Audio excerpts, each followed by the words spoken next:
What's up, guys? Today, it's another edition of the Powerlifting for the People podcast. I'm Coach Gaglione. If this is your first time listening, I've been involved with powerlifting and strength coaching for over 13 years. And today we're going to talk about being a good training partner, specifically with the equipped lifter in mind. And if you're not a quote-unquote equipped lifter, I think this still would be a valuable listen. We're going to kind of go over some of the overlap between what being a good training partner means, and then let's say maybe you own a powerlifting gym facility or you train at a powerlifting gym facility. I'm going to imagine if you stick in the game long enough, you're going to encounter at least some lifters that do raw with wraps, some lifters that compete with a monolift, and maybe some lifters that do single ply or even multi-ply lifting. So if you want to be a good training partner, you want to be a good teammate, or you want to just be a good handler for people, I think this episode is definitely worth a listen, even if you have no intentions of becoming a multi-ply lifter or an equipped lifter. But that being said, I always say never say never. Kind of joke when you become old and grizzled and you get over 10 years of competitive experience, you might want to go for a pair of squat briefs. You might want to throw a loose bench shirt on or throw a pair of knee reps on, just not just for a novel stimulus, but also just to kind of keep things fresh and give you a new challenge. So I want to talk about being a good equipped training partner. And the first couple of tips we're going to kind of go over, they're going to sound very similar to our normal kind of quote unquote meathead manners, like we talked about before in a couple of past episodes. So number one thing that's really important, especially when it comes to equipped lifting or raw with wraps lifting, is you got to show up, and you got to show up consistently, especially when it comes to squatting out of a monolift, whether you go raw with wraps or using a briefs or a full suit. It's really important that you have bodies, and especially when it comes to squatting, I like to have at least 4 people, if not 5 people, in a training session. So ideally, you're going to need to have someone work the monolift. You're going to need to have one side spotter on each side, and a back spotter, and then potentially someone calling your depth. Whereas sometimes, even with knee wraps, even with raw with wraps lifting, especially with the wraps that they have nowadays, someone kind of watching and or calling your depth, it's going to be key, because the more layers of equipment you add, the harder it is to really feel the bottom and feel like when you're actually at depth. There's so much pressure, especially when you combine the really heavy weights plus the equipment. It's really hard to kind of feel where you are in space.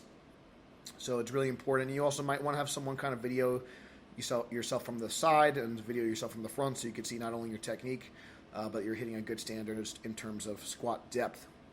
So that's going to be really important, and showing up is going to be the number one rule.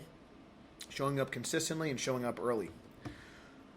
This is not necessarily true for every case, but I will say when it comes to equipped lifting, you're also going to encounter a lot of lifters that use more specialty equipment, more specialty bars, the quote-unquote West Side type methods, the conjugate type methods, and just a little bit more variation in general is usually a little bit more common when it comes to equipped lifting, and one of the reasons for that is when it comes to things like bands and chains and accommodating resistance, it more matches the strength curve, not even just for normal powerlifting in general, but especially when it comes to equipped lifting, where the equipment is always going to support you more in the bottom of the lift.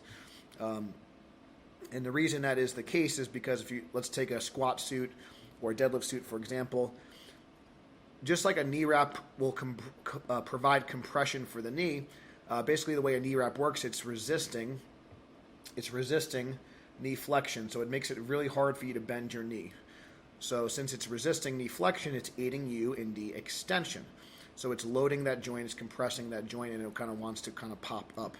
A tight knee sleeve could do the same thing. Obviously, if you wore a knee sleeve versus where naked knees would be much easier to kind of bend your knees and flex the knee.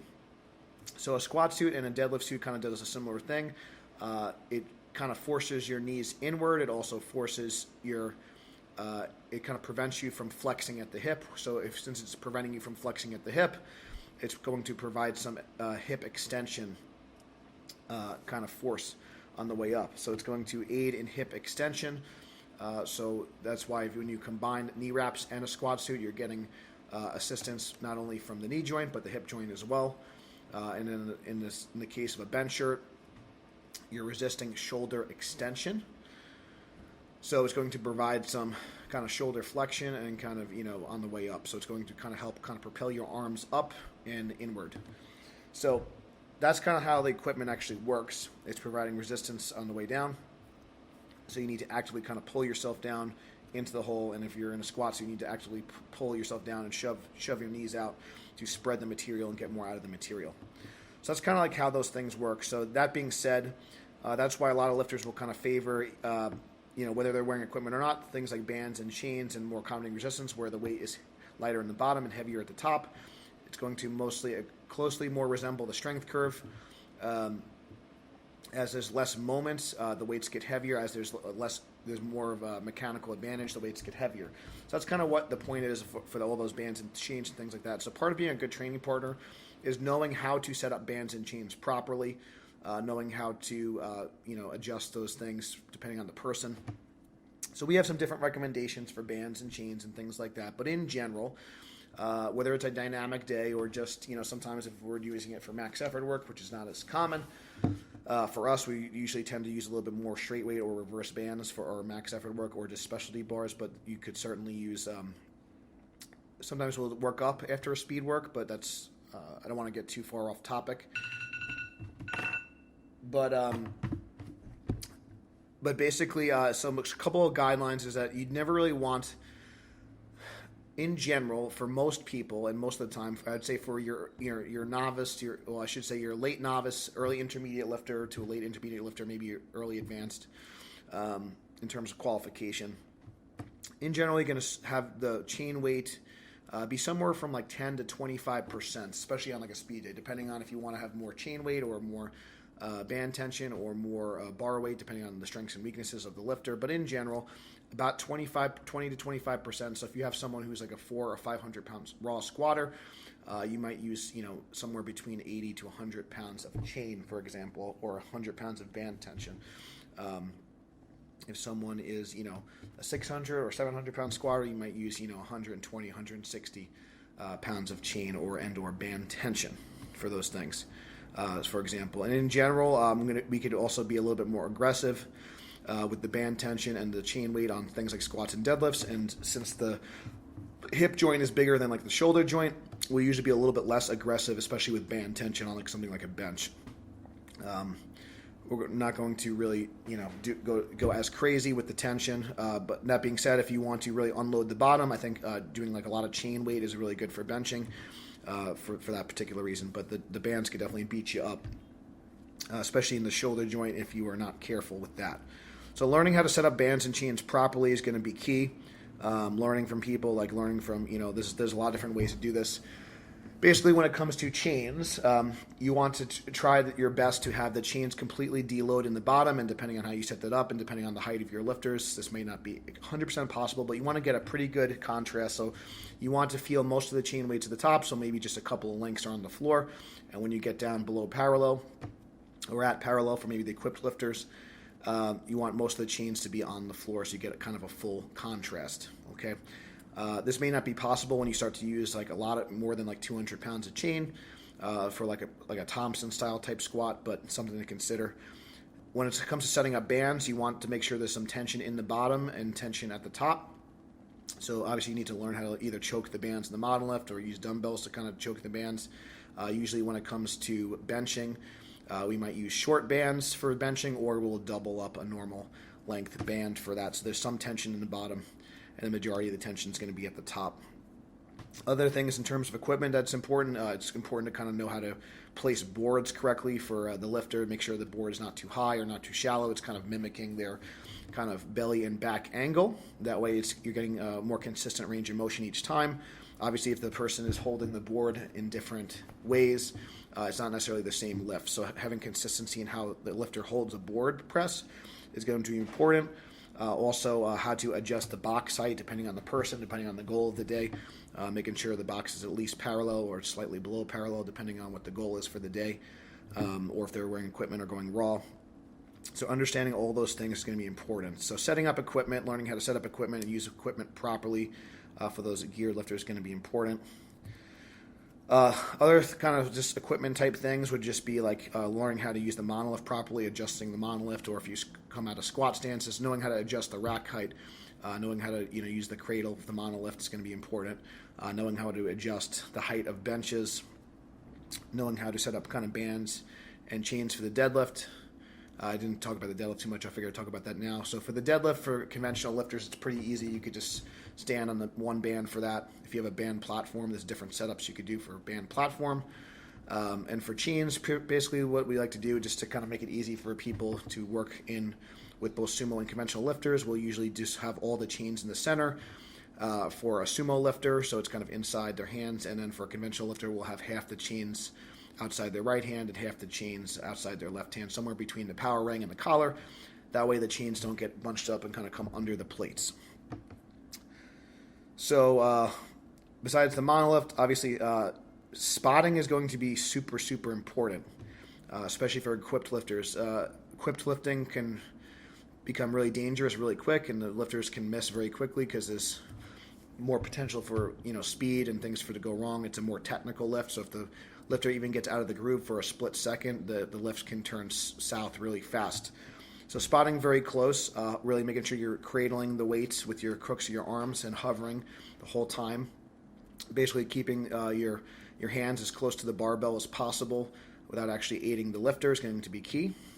I recommend if you're having a lifter squat north of 700 or 800 pounds, you should probably even have 2 lifters per side. And if you have a bench, same thing, kind of a bencher that's using north of 700 pounds, probably good to maybe have 2 per side, or just 2 backup spotters just in case something goes wrong. So setting up face savers can be a good idea for heavy max effort benching as well. So that's going to be really key. Another thing that's really important, especially for equipped lifters, because like I said, the more equipment that you have, and this goes for even just a tight knee wrap as well, is cueing the lifters when it comes in terms of squat depth, or as they get close to reaching full depth in the squat, or they come close to their the chest position, they're approaching a touch point in the bench shirt. The cueing is really important. So figuring out which cues work best for each lifter and kind of understanding, like maybe let them know like what you're going to say ahead of time, whether you're going to say like 3, 2, 1 or 3, 2 up, or you're just going to say like back, back, back, or I'm going to say out, out, out. If maybe the lifter has trouble shoving their knees out, if they have trouble sitting back, you might cue them to sit back. So whatever is going to work for the cue for like the bench, you might cue them to have their belly up, you might cue them to tuck. If they tend to flare their elbows too much, I like to tend to, once they kind of get to the point, I like to tell them to kind of row the bar down, so I might go straight down, straight down, straight down. So whatever cue is going to work, depending on the person, just to kind of help keep them in a good bar path. I might cue them to kind of help them with a good, stick with the squat pick. Cue them to stand up tall, so they're not kind of hunching over when they stand up. I might cue them, all these different things depending on the person. But the cueing is going to be really important. The verbal cueing is so important. I would say even more so in the equipped lifting, because it's really hard to feel what's going on. So the verbal cues can kind of help guide them in position and make sure they're safe. It's really hard to kind of feel what's going on when you have all that pressure in the suit, or even just a tight knee wrap. So the cues can make a huge difference. So speaking of knee wraps and wrapping wrists and things like that, I think it's really important that you have a certain skill set. If you're going to train with equipped lifters or train with wraps lifters, I think it's important that you know how to self-wrap yourself. I think it's important that you know how to wrap others. There's many different techniques that you could do. But in general, a good rule of thumb, like if you're going to do like a traditional kind of X-deck technique, usually a good rule of thumb is you could start slightly below the kneecap, around kind of like just the upper part of the calf, but not actually touching the calf really too much. You might go 4 wraps on the way up, kind of coming up about half the width of the wrap each kind of revolution. So about 4 on the way up. You might start to do your cross, and every time you do a cross, you're going to secure it, cross, secure it, and then kind of pull it through. And there's many different videos on this. Elite FTS actually just shared a really good one with Joe Sullivan that you guys could check out if you haven't already. We have some different knee wrap videos on our channel. I think we have some with like Andre Milanichev. I have some with an old-time lifter that used to train with us, Sandy Tepper, who's a really accomplished multiply lifter. So we have one with him. I think I have one with my chubby little self, just doing a really basic wrap technique, which would be good for more of a beginner lifter. So we have a bunch of different wrap videos. I'm trying to think if there's any more that we have from people, but we have a bunch on our channel. There's a bunch that you can kind of look up. But learning how to wrap knees properly and practicing those on a consistent basis And part of being a good training partner is trying to get like the same person to wrap you for like an entire training cycle. I think that's really important. So you have a really consistent knee wrap, and you kind of know how like the lifter likes it and what tension they need at certain weights. I think that's really important. So you will basically, as a rule of thumb, the more revolutions you can get, the more tighter and the more kind of potential rebounds you can get, but it's also going to be harder to hit depth. You also don't want to really you want to make sure the lifter's the quad is flexed and kneecap is kind of pulled up, so that way you're not kind of shifting the patella. That's really important. So you want to just kind of pull the wrap and lay it over versus kind of, you don't want any twisting on like the knee. So that's really important when you're wrapping somebody. Wrapping wrists is a similar thing. So sometimes in a bench shirt, you're not kind of able to wrap your wrist yourself. So getting some of the wrap above and below the joint is going to be, and you want to make more of a casting-like effect, especially when you're benching really super maximal weights in a bench shirt. So wrapping wrist is going to be similar, but you're just not going to do any type of cross or anything like weird. At least I have not seen that personally, or a need for that, but just getting your revolutions in. A couple above the joint and a couple below the joint for the wrist is going to be important. I also like to instruct the lifter to kind of flex the forearm forward a little bit. That way the barbell will kind of be able to push it back into neutral, so you're actually kind of flexing the wrist a little bit toward the bicep, as opposed to if you were a kind of like supinated grip, I guess. So just kind of flex the wrist forward a little bit.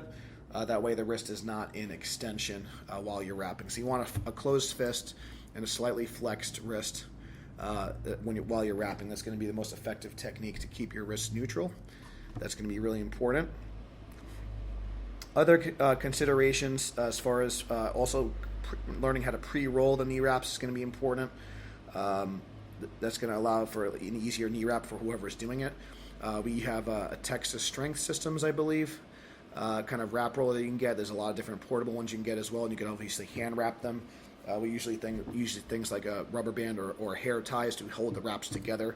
So all those little things can make a big difference.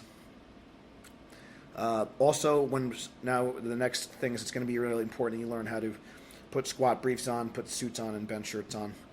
And especially if you're using a lot of baby powder, just be courteous to the facility and make sure you clean up after yourself, clean up the baby powder, clean up any mess that you have. Equipped lifters can be pretty useless once the equipment is on, so just make sure you're kind of helping them out and just being considerate to them. And then obviously, like when they're not in equipment, they'll hopefully return the favor, because they should be good training partners as well. But yeah, equipped lifters are not going to be too much help once the equipment is on, so just kind of be aware it's just a little bit of a different ball game. So it's not that they're being kind of rude or inconsiderate, so they really just they're pretty useless once the equipment is on. So besides lifting, so just keep that in mind.